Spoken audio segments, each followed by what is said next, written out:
14절 말씀.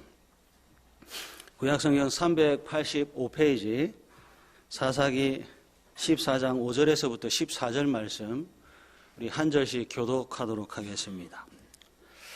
삼손이 그의 부모와 함께 딥나에 내려가 딥나의 포도원에 이른즉 젊은 사자가 그를 보고 소리 지르는지라.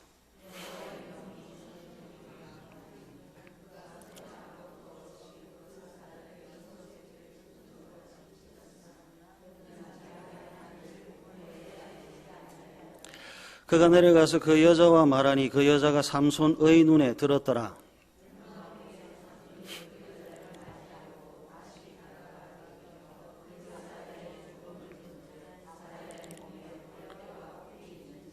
손으로 그 꿀을 떠서 걸어가며 먹고 그의 부모에게 이르러 그들에게 그것을 들여서 먹게 하였으나 그 꿀을 사자의 몸에서 떠왔다고는 알리지 아니하였더라.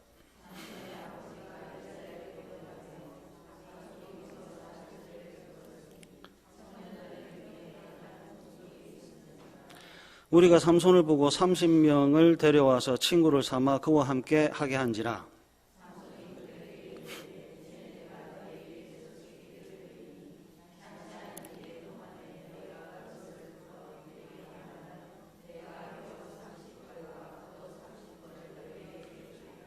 그러나 그것을 능히 내게 말하지 못하면 너희가 내게 베옷 30벌과 겉옷 30벌을 줄지니라 하니 그들이 이르되 내가 수수께끼를 내면 우리가 그것을 드리리라 하매 삼손이 그들에게 이르되 먹는 자에게서 먹는 것이 나오고 강한 자에게서 단 것이 나왔느니라 하니라.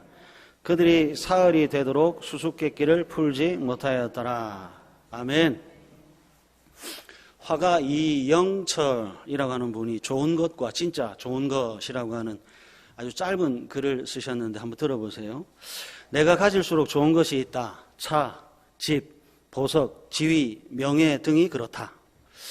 보이지 않지만 꼭 있어야 좋은 것도 있다. 사랑, 꿈, 희망, 우정, 배려 등이 그렇다. 좋은 것은 눈에 보이지만 가만히 보니까 진짜 좋은 것은 눈에 보이지 않습니다. 이 세상은 눈에 보이는 것과 눈에 보이지 않는 것들이 조화로 이루어져 있습니다. 한 걸음 더 나아가 눈에 보이는 모든 것들은 보이지 않는 것들의 도움을 받습니다. 해의 따스함은 눈에 보이지 않지요. 그러나 모든 생명 있는 것들은 해의 따스함 없이 살아갈 수는 없습니다.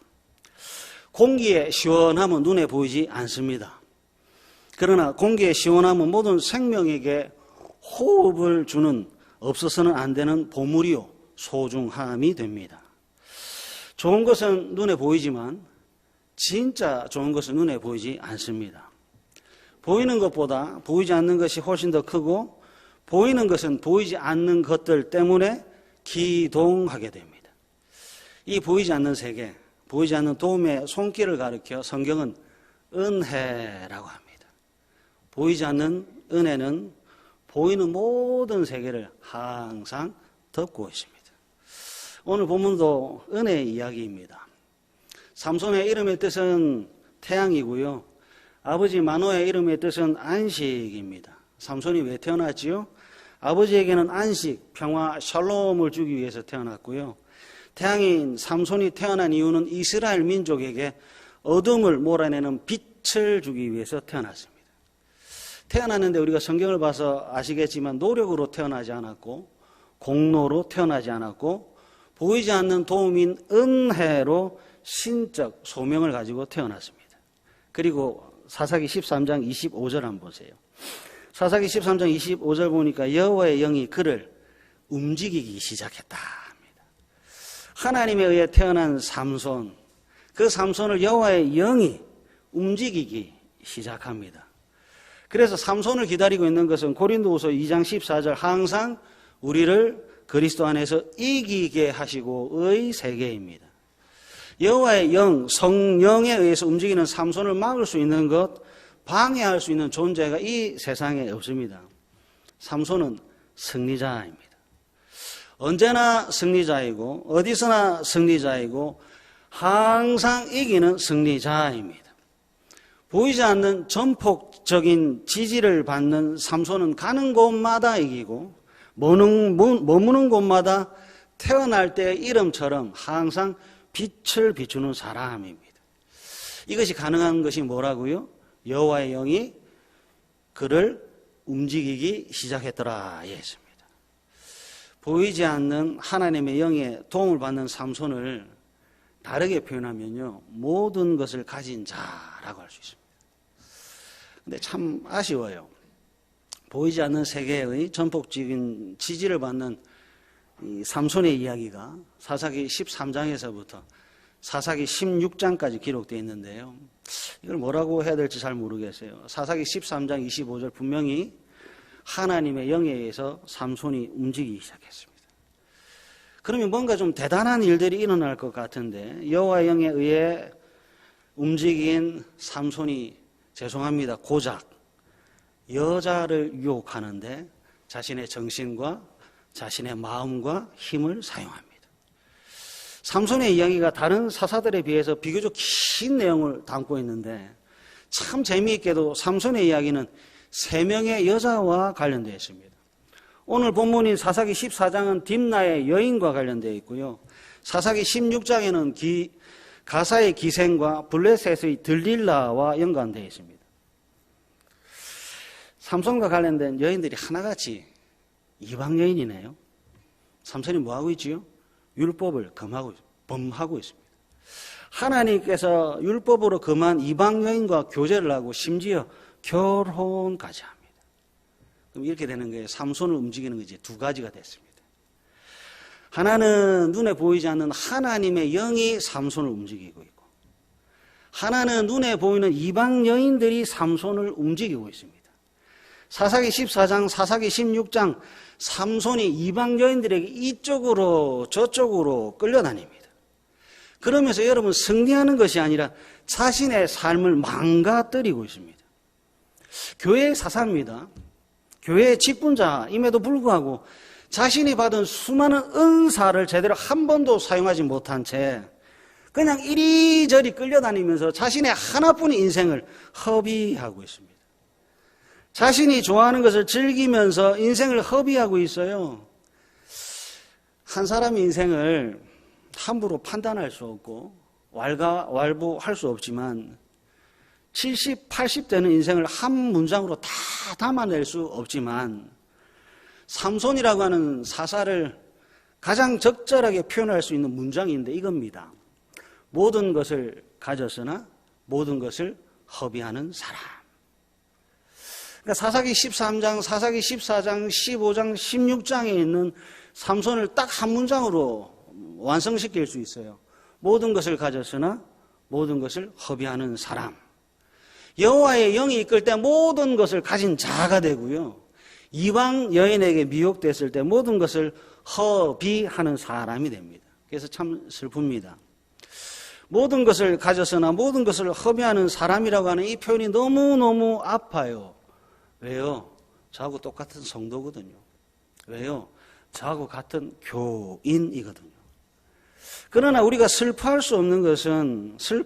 할 수 없는 것은 눈에 보이는 것이 전부가 아니고요. 보이지 않는 은혜가 보이는 모든 것을 언제나 덮고 있다는 진리 때문에 그렇습니다. 자기가 좋아하는 것, 눈에 보이는 아름다운 것을 쫓아 인생을 허비하고 있는 삼손 앞에 수수께끼 같은 일들이 발생하기 시작합니다. 6절, 삼손이 사자를 죽였습니다. 어떻게 죽였지요? 6절의 시작이 여호와의 영이 삼손에게 강하게 임하면서 삼손이 사자를 찢어 죽였습니다. 있을 수 없는 기적이 발생했지요. 그리고 얼마 지나지 않아 다시 한번 신기한 경험을 하게 되는데 8절과 9절, 죽은 사자의 죽음에 시체에 구더기와 파리떼가 가득한 것이 아니라 그곳에 뭐가 있지요? 벌들이 있습니다. 벌들만 있는 것이 아니라 죽은 사자 뱃속에 벌꿀이 발견했습니다. 삼손이 그 발견한 벌꿀을 먹어보니까 정말 달콤해요. 그리고 너무 신기해요. 기적을 경험했고 죽은 것 안에서 달콤함을 맛보았으니 얼마나 사람들에게 알리고 싶었겠습니까? 그런데 삼손은 가장 가까이 있는 부모님에게조차 아무 말도 하지 않습니다. 왜 그렇지요? 말해도 믿지 못할 것이기 때문에 그렇습니다. 그래서 수수께끼입니다. 사물이 복잡하고 이상해서 그 속내를 알 수가 없습니다. 100년도 안 되는 인생이 복잡하고 이상해서 그 속내를 알 수 없는 어려움들로 가득합니다. 그런데 가만히 보니까 있을 수 없는 일, 일어날 수 없는 일들이 막 일어납니다. 수수께끼 같은 인생, 이것이 삼손의 생애입니다. 모든 것을 가졌으나 모든 것을 허비하고 있는 인생 앞에 수수께끼가 다 발생했습니다. 그리고 인생이 재미있어지기 시작합니다. 어떻게 재미있어지기 시작하냐 하면 삼손이 경험한 이 수수께끼 같은 일이 대적들에게도 수수께끼가 되어 이스라엘 민족에게 빛을 주는 구원의 도구가 됩니다. 사사기 14장 12절하고 13절 한번 보십시오. 사사기 14장 12절 13절 우리 다 같이 한번 읽겠습니다. 시작. 삼손이 그들에게 이르되 이제 내가 너희에게 수수께끼를 내리니 잔치하는 이래 동안에 너희가 그것을 풀어 내게 말하면 내가 배옷 30벌과 겉옷 30벌을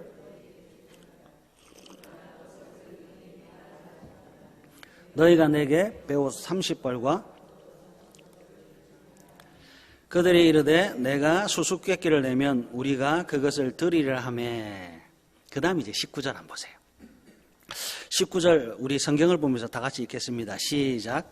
여호와의 영이 삼손에게 갑자기 임하시매 삼손이 아스글론에 내려가서 그곳 사람 30명을 쳐 죽이고 노력하여 수수께끼를 푼 자들에게 옷을 주고 심히 노하여 그의 아버지의 집으로 올라갔고. 보세요. 이스라엘의 구원에 수수께끼가 사용되고 있습니다. 여러분 12절에서 출발해서 19절의 결과에 도달하는 과정을 찬찬히 보셔야 돼요. 수수께끼에서 출발해서 승리라고 하는 결과에 도달하는데 이 과정에 삼손의 계획이 있습니다. 이 과정에 삼손의 뜻이 있습니다. 그런데 그 과정이 삼손의 뜻대로 이루어지지 않고 삼손의 계획대로 흘러가고 진행되는 것이 아니라 14절하고 19절 사이에 방해가 있습니다. 걸림돌이 있습니다. 삼손의 계획을 어그러뜨리고 삼손의 뜻을 무너뜨리려고 하는 방해와 걸림돌이 발생하는데 그 방해와 걸림돌이 무엇인가 봤더니 사사기 14장 16절 삼손의 아내가 그의 앞에서 울며 이르되 당신이 나를 미워할 뿐이요 사랑하지 아니하는도다. 여러분 의미심장한 대목이에요. 이방 여인입니다. 그리고 삼손의 아내입니다. 이방 여인이 하나님을 모르는 이방 여인이 삼손에게 울면서 당신이 나를 미워할 뿐이요 사랑하지 아니하는도다 합니다. 삼손의 일 하나님의 구원 사역의 방해가 무엇인지를 잘 보셔야 돼요. 일이라고 하는 것이 순리대로 진행되지 않고 인생이 계획한 대로 흘러가지 않는 이유가 어디에 있는가 봤더니 사랑이라고 하는 단어 때문에 그렇습니다. 삼손이 아내 사랑과 하나님 사랑 사이에 서 있습니다. 삼손이 눈에 보이는 것을 사랑할 것이냐 눈에 보이지 않는 것을 사랑할 것이냐의 사이에 서 있습니다. 삼손만 그런 것 아닙니다. 요한복음 12장 43절하고요. 디모데후서 3장 4절 한번 보십시오. 요한복음 12장 43절 우리 다 같이 화면을 보고 읽겠습니다. 시작. 그들은 디모데후서 3장 4절도 다 같이 읽습니다. 시작. 배신하며 조급하며 자만하며 쾌락을 사랑하기를 하나님 사랑하는 것보다 더하며. 보세요. 삼손만 그 사이에 서 있는 게 아니에요. 모든 사람들이 삼손의 자리에 서 있습니다. 하나님을 사랑할 것이냐 이방을 사랑할 것이냐 쾌락을 따를 것이냐 하나님을 사랑할 것이냐의 사이에 있습니다. 그런데 성경의 증거가 뭐지요? 사람의 영광을 하나님의 영광보다 더 사랑하고 쾌락 사랑하기를 하나님을 사랑하는 것보다 훨씬 더 했더니 사람이 좋아지는 것이 아니라 악해집니다. 모함합니다. 절제하지 못합니다. 사나워집니다. 가슴 속에서 선한 것이 행동으로 나타나지 않습니다. 그래서 계속해서 어둠입니다. 여러분 누구를 사랑하느냐 누구를 더 사랑하는 것은 진짜 중요합니다. 누구를 사랑하느냐, 어떤 것을 더 사랑하느냐는 하나뿐인 인생을 흥하게도 하고 하나뿐인 인생을 망하게도 합니다. 그래서 신앙은 삶입니다. 삼손의 이야기는요, 소설 속 이야기가 아니라 삼손의 삶의 현장에서 일어난 실제 이야기입니다. 삼손의 삶의 현장에 실제 일어난 이야기가 사랑 때문에 발생했습니다. 하나님을 사랑합니까? 아내를 사랑합니까? 의 싸움이 삼손의 삶의 현장입니다. 쾌락을 따를 것입니까? 눈에 보이지 않는 하나님을 따를 것입니까? 의가 삶의 현장에서 나타나고 있습니다. 다시 한번 반복합니다. 누구를 사랑하느냐, 어떤 것을 더 사랑하느냐는 인생을 흥하게도 하고 인생을 망하게도 합니다. 삼손이 보세요. 아내가 날 사랑하지 않습니까? 조금 더 보태서 이제 사랑이 식었습니까? 이 눈물이 진짜 눈물인지 가짜 눈물인지 모르겠지만 이 이방 여인이 눈물로 호소하니까 삼손의 중심에 있어야 할 하나님의 사랑이 온데 간데 없어졌습니다. 삼손이 하나님보다 이방 여인을 더 사랑했고 삼손이 사람의 영광을 하나님보다도 더 사랑했습니다. 하나님을 배신했고 쾌락과 조급함으로 하나님이 아닌 다른 것을 선택했습니다. 그래서요, 필승 전략으로 세웠던 사사기 14장에 나타난 수수께끼가 사사기 14장 18절 물거품이 되어버렸습니다. 얼마나 계획을 세웠을 때는 가슴이 두근두근 했을까요? 아무도 모를 거야. 나만 아는 비밀이야. 그러면서 사람들 위에 서서 얼마나 으스댔겠습니까? 그런데 가짜 눈물에 속은 겁니다. 가짜 사랑에 속은 겁니다. 그래서 한순간에 창피해졌고 속에서는 분노가 일어납니다. 그런데 참 신기한 건요, 사사기 14장 19절입니다. 삼손이 졌는데 삼손이 이깁니다. 삼손이 사사기 14장 18절 분명히 졌습니다. 비밀이 들통났고 수수께끼가 들통났습니다. 삼손이 졌습니다. 그래서 삼손이 할 수 있는 것은 항복 선언밖에 없는데 사사기 14장 19절 삼손이 이깁니다. 왜 그렇지요? 여호와의 영이 삼손에게 갑자기 임하매. 여러분들은 아무렇지도 않지요? 저는 참 가슴이 뜨거워집니다. 삼손은 하나님 배신했잖아요. 안 그래요? 삼손은 하나님 배신했잖아요. 이방 여인의 눈물에 속았잖아요. 하나님보다도 이방 여인을 더 사랑했잖아요. 쾌락을 하나님보다도 더 사랑했잖아요. 삼손은 분명히 하나님을 배신했습니다. 그런데 사사기 14장 19절 여호와의 영이 갑자기 임합니다. 뭐지요? 삼손은 하나님을 버렸지만 하나님은 삼손을 버리지 않습니다. 왜요? 이방 여인을 향한 삼손의 사랑보다 삼손과 이스라엘을 향한 하나님의 사랑이 훨씬 더 크고 훨씬 더 높고 훨씬 더 깊고 훨씬 더 넓기 때문에 그렇습니다. 삼손은 눈에 보이는 좋은 여인에게 막 다가갑니다. 그런데 하나님의 영은 진짜 좋은 것으로 삼손을 이끌고 있습니다. 삼손은 눈에 좋아 보이는 것에 이끌려 인생이라고 하는 것을 낭비하고 허비하고 있는데, 그래서 낭떠러지 끝에서 서서 어찌할 바를 모르고 있는데, 낭떠러지 끝에서 달콤함으로 인도하는 하나님의 영이 있어 삼손의 인생이 실패할 수 없습니다. 이것이 오늘의 복음입니다. 제가 존경하는 목사님이 그래요. 삼손을 가리켜 말이 안 되는 인생, 그리고 사사기 14장의 수수께끼를 가리켜 말이 안 되는 은혜. 모든 것을 가져서나 모든 것을 허비하는 인생, 그래서 쓰디쓴 인생이 되어버렸지만 수수께끼 같은 말이 안 되는 은혜로 다시 사사로, 다시 삼손으로, 다시 태양으로 살아가도록 하고 있습니다. 말이 안 되는 인생에게 말이 안 되는 은혜가 있어야 하네요. 여러분들에게 필요한 것은 세상의 높음과 세상의 대단함이 아니라 지금 사사기 14장에 등장하고 있는 수수께끼와 같은 하나님의 은혜가 있어야 됩니다. 그래서 여러분 성도로 살아갈 수 있어요. 그래서 여러분 하나님의 은혜가 아니고서는 여러분들이 거룩한 나실인으로 살아갈 수 없어요. 하나님의 은혜가 아니면 달콤함으로 살아갈 수가 없어요. 말씀을 한번 찾아보겠습니다. 고린도전서 1장입니다. 고린도전서 1장 18절에서부터 24절 한번 보겠습니다. 신약성경 263페이지입니다. 신약성경 263페이지 고린도전서 1장 18절에서부터 찬찬히 한번 보겠습니다.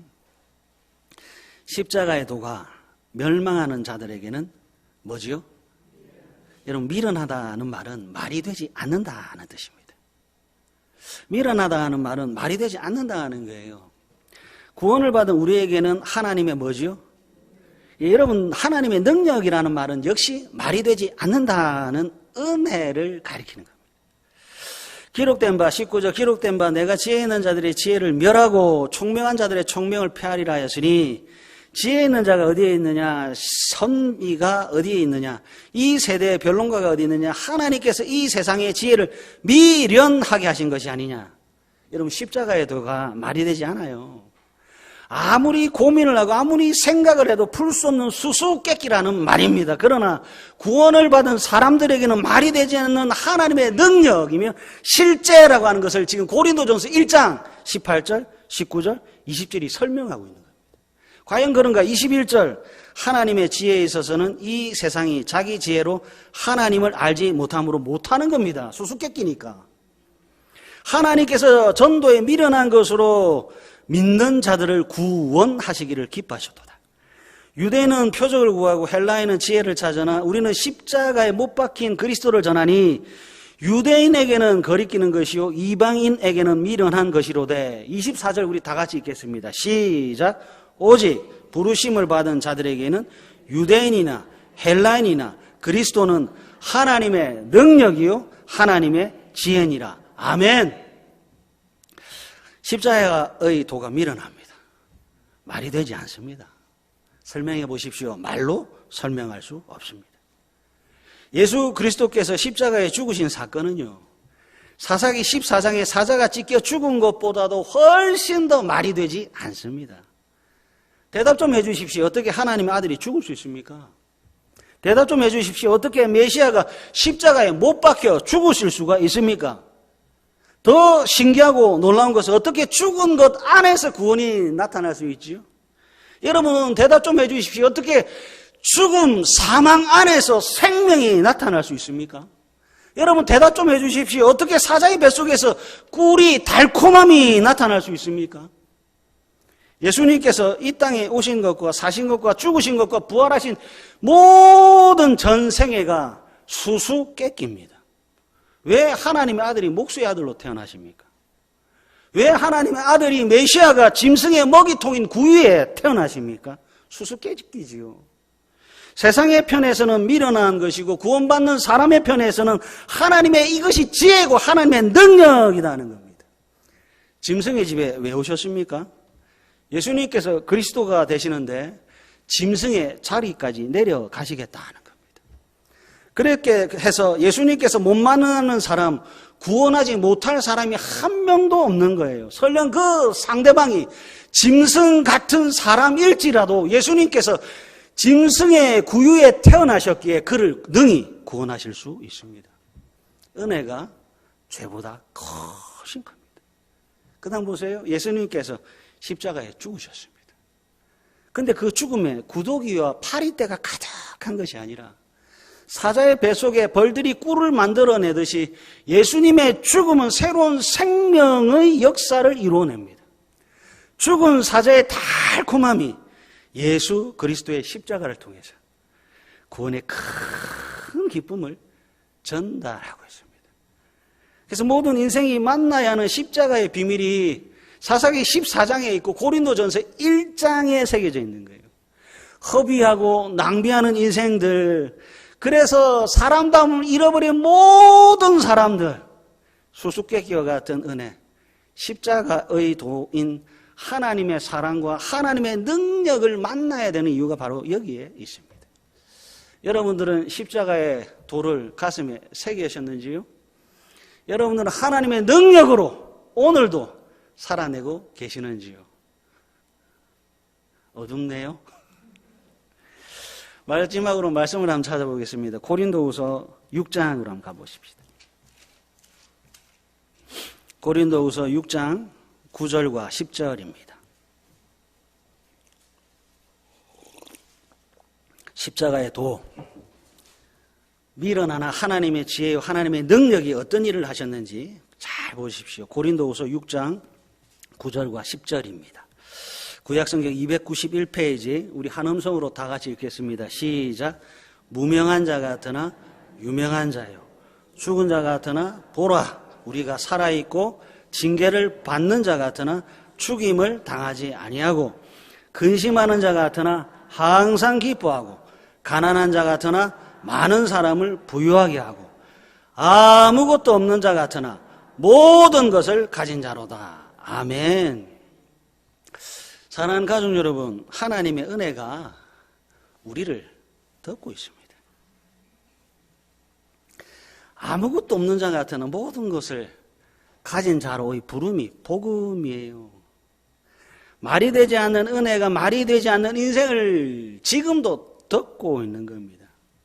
그래서 무명하지 않고 죽을 수 없고 죽음을 당할 수 없고 근심할 수 없고 항상 기뻐할 수밖에 없는 인생이 돼버렸습니다.